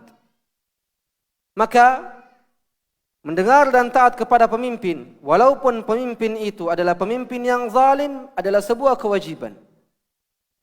Bahkan ketika pemimpin itu adalah pemimpin yang mendapatkan kepemimpinannya dengan cara pemberontakan, dengan cara kekuatan dan dengan cara pemaksaan.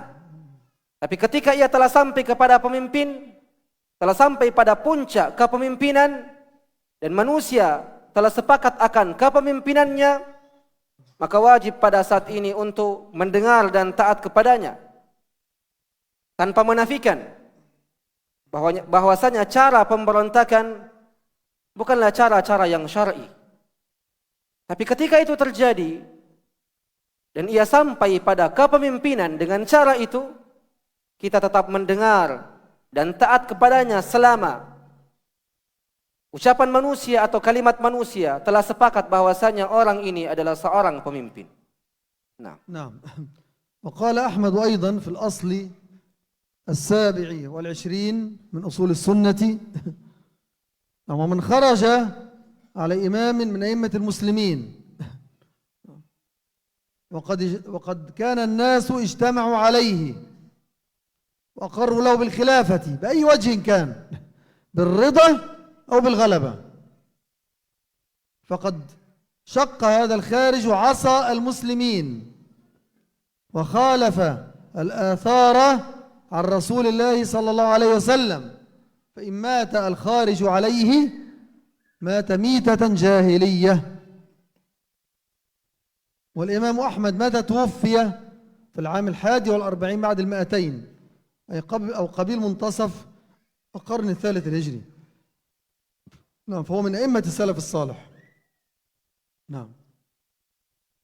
Kemudian Syekhuna hafizahullah tabaraka wa ta'ala juga mengatakan, Al-Imam Ahmad bin Hanbal rahimahullah juga mengatakan di dalam kitabnya Usulis Sunnah pada pokok yang ke-27, di mana Al-Imam Ahmad rahimahullahu tabaraka wa ta'ala menegaskan di dalam kitabnya, man kharaja ala imamin qad kana an-nasu ijtama'u alaihim.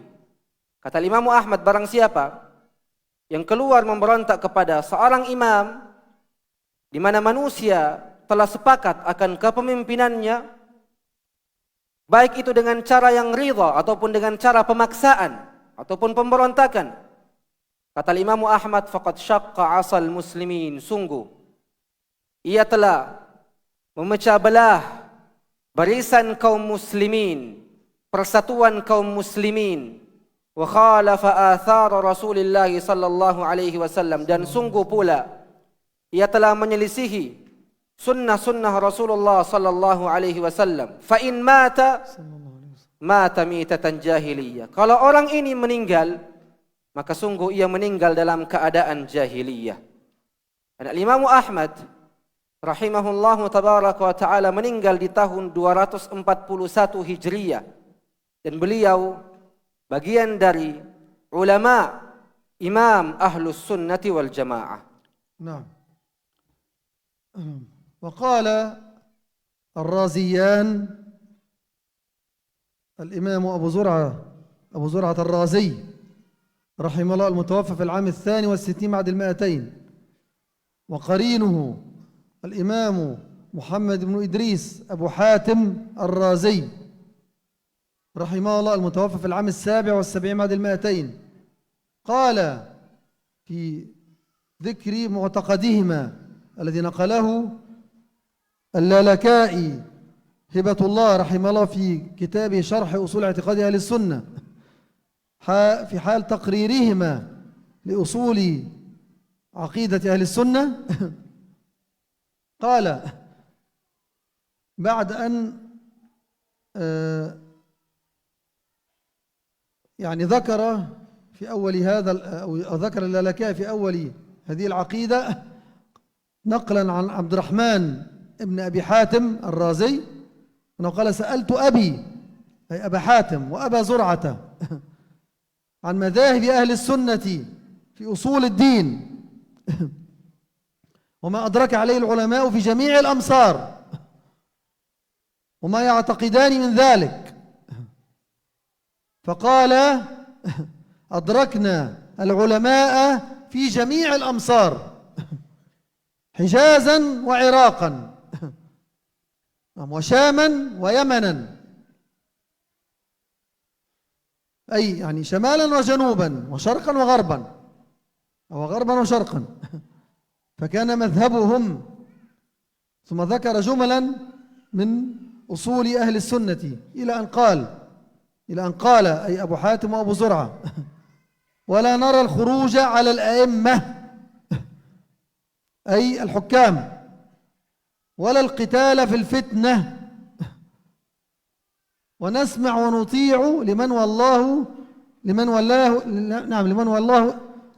عز وجل، لمن والله الله عز وجل أمرنا، ولا ننزع يدا من طاعة. هذا نقل من أبي حاتم وأبي زرعة لإجماع علماء الأمصار من علماء المسلمين في زمانهم الذي هو زمن السلف الصالح. نعم، في القرن الثالث الهجري. Kemudian beliau hafizahullah tabaraka wa taala juga mengatakan, Al-Imam Ar-Raziyan juga berkata, Al-Imam Ar-Raziyan Abu Zur'ah yang meninggal di tahun 267 Hijriyah, dan Al-Imam Abu Hatim Ar-Razi Muhammad ibn Idris yang meninggal tahun 277 Hijriyah menegaskan di dalam akidah mereka berdua, di mana akidah mereka berdua dinukil oleh Al-Imam Al-Lalaka'i di dalam kitabnya Usul I'tiqad Ahli Sunnati wal Jamaah, di mana Al-Imam Al-Lalaka'i rahimahullahu tabaraka wa ta'ala menyebutkan di awal akidah mereka berdua dengan menukil ucapan mereka berdua, yakni Abu Hatim Ar-Razi dan Abu Zur'ah, tentang mazhab-mazhab ahlus sunnati wal jamaah dan mazhab-mazhab para ulama di setiap zaman tentang usul ad-din, pokok pondasi keyakinan kaum muslimin. Maka mereka berdua mengatakan adraknal ulama, مما أدرك عليه العلماء في جميع الأمصار. fi jami'il amsar. Kami mendapati seluruh ulama di setiap negeri atau di setiap zaman, baik di timur ataupun di barat, mazhab mereka adalah seperti ini dan seperti ini dan seperti ini, sampai pada ucapan la naral khuruja 'alal a'immah. Kami tidak melihat dan kami tidak meyakini adanya pemberontakan dan keluar kepada pemimpin-pemimpin. Walal qital fil fitnah, dan tidak pula kami melihat adanya pembunuhan di masa-masa fitnah. Wa nasma' wa nuti' liman wallahu Allahu amrana, dan kami mendengar dan taat kepada orang-orang yang Allah Azza wa Jal jadikan sebagai pemimpin-pemimpin di antara kami. Wala nanzi'u yadan min ta'ah, dan kami tidak melepaskan tangan-tangan kami atau diri-diri kami dari yang namanya ketaatan kepada pemimpin. Dan ini adalah nukilan dari para ulama ahlus sunnah, dari Imam Abi Hatim Ar-Razi dan Abi Zur'ah rahimahumallahu jami'a, yang dimana nukilan ini tentunya berada di abad yang ketiga. نعم. على هذا القدر شيخ. نعم. كيف على هذا القدر واصل إن شاء الله. طيب كما ترون إن شاء الله. لا بأس. بعد الظهر. نكتفي على هذا القدر ونصل. طيب. طبعا أحب أن أذكر أخيرا يعني هل المحاضرة على هذا ولا في تتم المحاضرة؟ طيب. طبعا يعني الكلام في هذا الأصل يطول ويحتاج إلى عدة محاضرات، خاصة في إجابة الشبهات، ولكني أحب أن أذكر أمرين أختم بهما المحاضرة. الأمر الأول ما قد نقلته عن الذهبي رحمه الله تعالى في أول المحاضرة فيما عزاه إلى يعني إلى اتفاق العلماء من أنه لا يكون في وقت إلا إمام واحد أي حاكم واحد للمسلمين جميعا في كل البلدان، وذكر أنه لم يخالف في ذلك إلا محمد بن كرام أبا الصباح السمرقندي وأصحابهما، حيث أجازوا كون إمامين فأكثر في وقت واحد، واحتجوا بقول الأنصار منا أمير ومنكم أمير، واحتجوا بأمر علي وابنه مع معاوية إلى آخره. أقول هذا التقرير من الذهبي نعم وحق، لكن هذا يكون في حال الاختيار وفي حال الإمكان، لا أقول التمكين، الإمكان يكون في حال الاختيار وحال الإمكان، أي أنه إذا كان عند المسلمين القدرة والاختيار أن لا يعطوا السمع والطاعة إلا للخليفة العام كما يقال، كما كان الأمر في زمن أبي بكر وعمر وعثمان، وبدأ الأمر يتغير في زمن علي، ولكن الكلمة اجتمعت مرة أخرى في كل الأمصار في زمن معاوية ومن جاء بعدهم من خلفاء بني أمية، ثم بدأت الأمور تتغير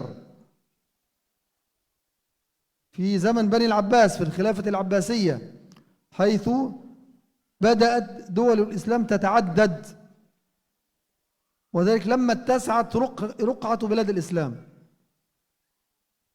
وفي هذا الأمر يقول الشوكاني رحمه الله تعالى في السيل الجرار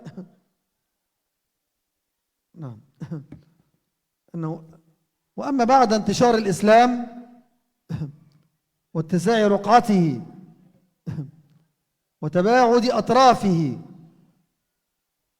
فمعلوم أنه قد صار في كل قطر أو أقطار الولاية إلى إمام أو سلطان، وفي القطر الآخر أو الأقطار كذلك، أي لكل قطر أمير أو حاكم، كما هو الحال في زماننا الآن. ولا ينفذ لبعضهم أمر ولا نهي في قطر الآخر وأقطاره التي رجعت إلى ولايته. قال فلا بأس بتعدد الأئمة والسلاطين ويجب الطاعة لكل واحد منهم بعد البيعة له على أهل القطر الذي ينفذ فيه أوامره ونواهيه. وكذلك صاحب القطر الآخر، فإذا قام من ينازعه في القطر أي البلد الذي قد ثبتت فيه ولايته وبايعه أهله، كان الحكم فيه أن يقتل إذا لم يتب. ولا تجب على أهل القطر الآخر طاعته ولا الدخول تحت ولايته لتباعد الأقطار. نعم، إنه قد لا يبلغ إلى ما تباعد منها خبر إمامها أو سلطانها، ولا يدرى من قام منهم أو مات. فالتكليف بالطاعة والحال هذه تكليف بما لا يطاق. وهذا كلام نفيس من الشوكاني في تقرير عقيدة أهل السنة في الواقع الذي تغير. فلما قرر أئمة السنة الأوائل أنه لا يجوز أن يكون للمسلمين أكثر من أمير أو إمام، وأن تجب الطاعة للخليفة الممكن الذي له الحكم العام على بلاد الإسلام، كان هذا في حال تحقق هذا وفي حال الإمكان. وأما بعد أن تغيرت الأمور واتسعت رقعة الإسلام حتى وصل الإسلام إلى الهند، بلاد الهند، وإلى عندكم هنا في أندونيسيا شرقا، وإلى بلاد المغرب والأندلس غربا، بل دخل أوروبا. فهنا تباعدت الأقطار حتى قام في أول الخلافة العباسية، بل في آخر السنوات من زمن الخلافة الأموية، قامت دولة الإسلام في الأندلس التي كانت مستقلة من جهة السلطان والولاية وإعطاء السمع والطاعة، نظرا لبعد التباعد بينها وبين دولة الخلافة التي كانت في الشام. فكذلك في زماننا المعاصر صار لكل بلد مسلم حاكم أو سلطان أو رئيس، فهنا يجب على كل أهل بلد أن يعطوا السمع والطاعة لهذا الحاكم أو الإمام أو الرئيس أو الأمير في حدود ولايته وسلطانه. Nah. Kemudian beliau Hafizahullah Tabaraka wa Ta'ala mengatakan bahwasanya tentunya pembahasan-pembahasan tentang usul ini, usul yang berkaitan dengan ketaatan kepada pemimpin, pemerintah, itu sangatlah panjang. Bahkan kita membutuhkan muhadarah-muhadarah yang sifatnya panjang dan berlipat-lipat ganda, terutama pada pembahasan-pembahasan yang berkaitan dengan bantahan terhadap syubhat-syubhat di zaman ini. Maka ini sangat panjang waktunya. Maka sebelum beliau menutup majelis ini, beliau menekankan pada dua hal. Hal yang pertama adalah apa yang beliau nukil dari Al-Imam Az-Zahabi, di mana Al-Imam Az-Zahabi menukil kesepakatan ulama bahwasanya tidak ada dan tidak boleh di dalam satu waktu kecuali seorang imam saja, satu imam saja. Maka ketika ada satu waktu tidak boleh ada dua imam di dalamnya. Yang boleh hanyalah satu imam. Ini kesepakatan para ulama yang dinukil oleh Imam Az-Zahabi. Dan tentunya apa yang diucapkan oleh Imam Az-Zahabi, kata Syekh Hafizahullah Tabaraka wa Ta'ala, adalah kebenaran.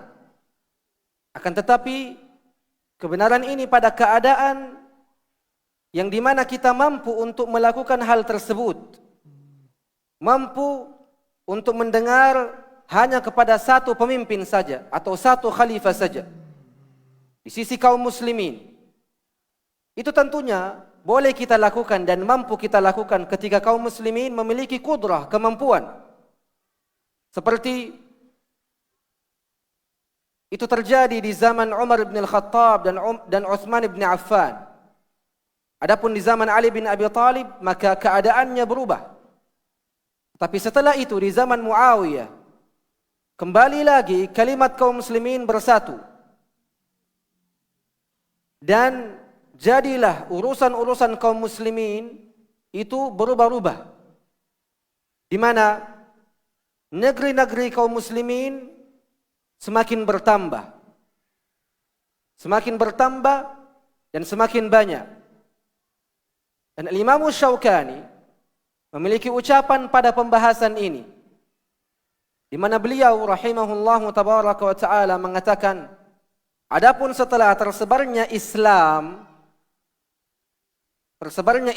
di negeri-negeri yang sangat banyak hingga negeri tersebut menjadi negeri kaum muslimin, bahkan Islam tersebar di negeri-negeri kaum muslimin yang saling berjauhan antara satu negeri dengan negeri yang lainnya, di mana pada saat ini kita membutuhkan yang namanya kepemimpinan atau pemerintahan secara khusus di setiap wilayah-wilayah tertentu.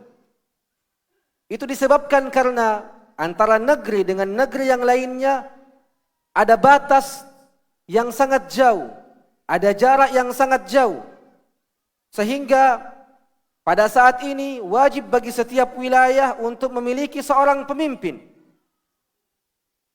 yang dimana pemimpin itu wajib untuk kita berikan ketaatan dan baiat kepadanya.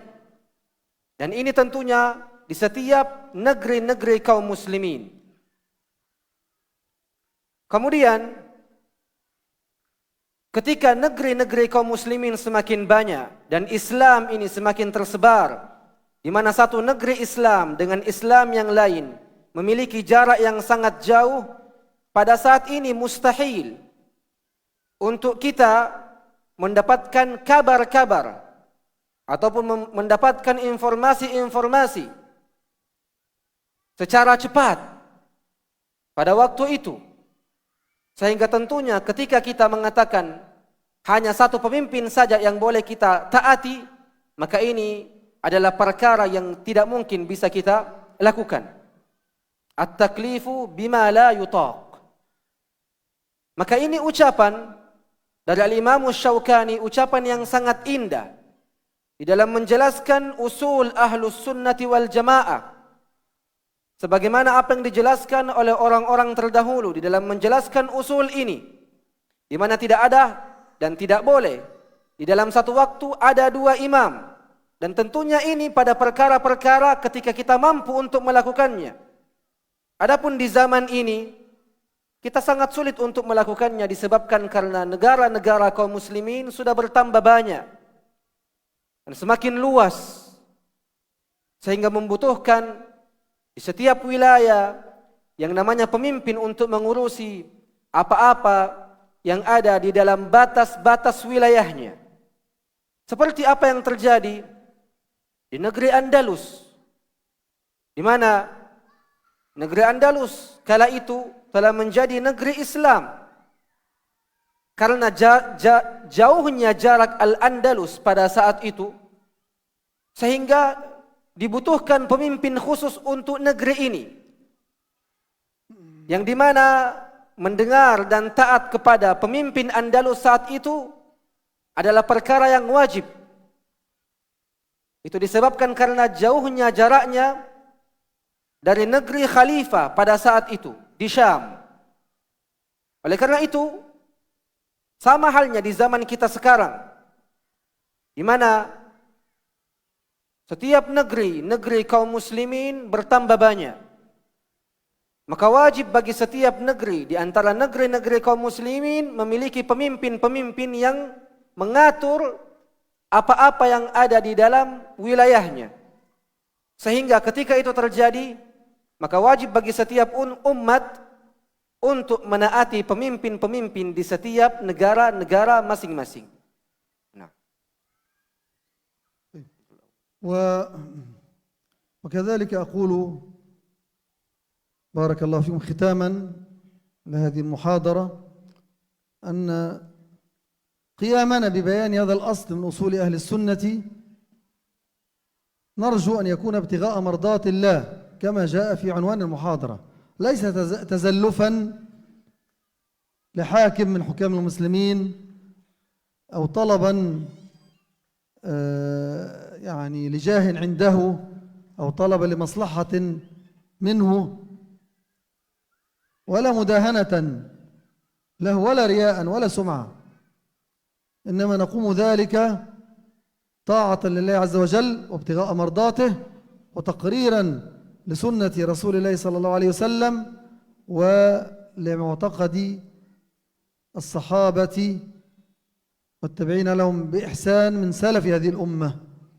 نعم، فنحن نذكر ذلك اعتقادا ليس تملقا ولا مداهنة ولا تزلفا، ونعوذ بالله من ذلك.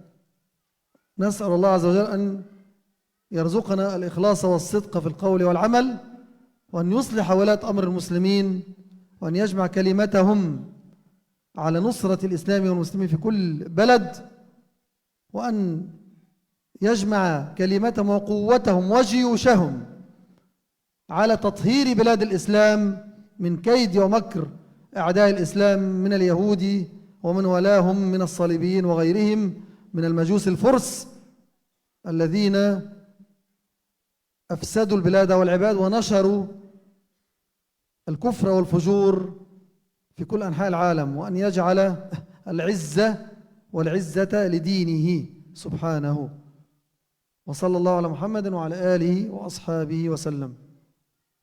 Kemudian Syekh mengatakan hafizahullah wa tabaraka wa ta'ala, khitaman, sebagai penutup, berdirinya kita untuk menjelaskan pokok fondasi keyakinan ini yang berkaitan dengan ketaatan kepada pemimpin.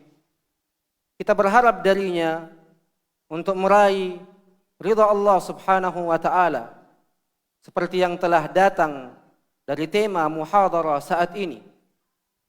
Tidaklah kita berdiri menjelaskan perkara ini untuk menjilat penguasa, bukan pula untuk mengambil sebagian dari urusan-urusan mereka, atau untuk berusaha meraih kursi-kursi yang ada pada mereka. Tapi sungguh secara murni kita menjelaskan tentang pokok keyakinan ini sejatinya hanya untuk meraih ridha Allah subhanahu wa ta'ala, juga sejatinya untuk menjelaskan sunnah Nabi sallallahu alaihi wasallam di dalam pembahasan ini, juga untuk menjelaskan akidah dari para sahabat Nabi ridwanullahi tabaraka wa ta'ala alaihim, dan juga menjelaskan akidah dari salafil ummah. Kita menjelaskan pokok pondasi yang berkaitan dengan ketaatan kepada pemimpin ini benar-benar karena keyakinan kita akan kebenaran yang datang dari Rasulullah, akan sunnah Rasulullah sallallahu alaihi wasallam yang datang untuk menjelaskan pembahasan ini, bukan untuk menjilat penguasa ataupun hal-hal yang lain. Semoga Allah azza wa jalla menjauhkan kita dari hal-hal seperti itu. Kemudian beliau hafizahullah tabaraka wa ta'ala di akhir majlis berdoa dan mendoakan kita semua untuk senantiasa diberikan keikhlasan di dalam ucapan dan amalan. Kemudian beliau juga mendoakan bagi pemimpin-pemimpin kaum muslimin dengan kebaikan. Beliau juga mendoakan agar kalimat-kalimat kaum muslimin ini bersatu, kekuatan-kekuatan mereka bersatu dan semakin kuat, dan para tentara-tentara mereka yang menjaga negeri-negeri kaum muslimin pun juga semakin kuat, untuk mempertahankan martabat dari Islam dan negeri-negeri kita dari serangan orang-orang Yahudi dan orang-orang Majusi Persia yang ada di Iran sana, yang telah merusak bumi ini dan menyebarkan kekufuran dan kesyirikan. Ini di antara doa-doa beliau.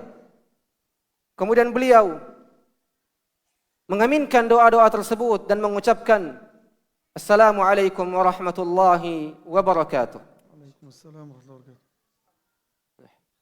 wabarakatuh. طيب والأسئلة بعد صلاة الظهر. الأسئلة إن شاء الله بعد صلاة الظهر. الله يحفظكم. وياك الله يبارك. الله يحفظك. حياكم الله. جزاكم الله خيرا وبارك الله فيكم. السلام عليكم ورحمة الله وبركاته. وعليكم السلام.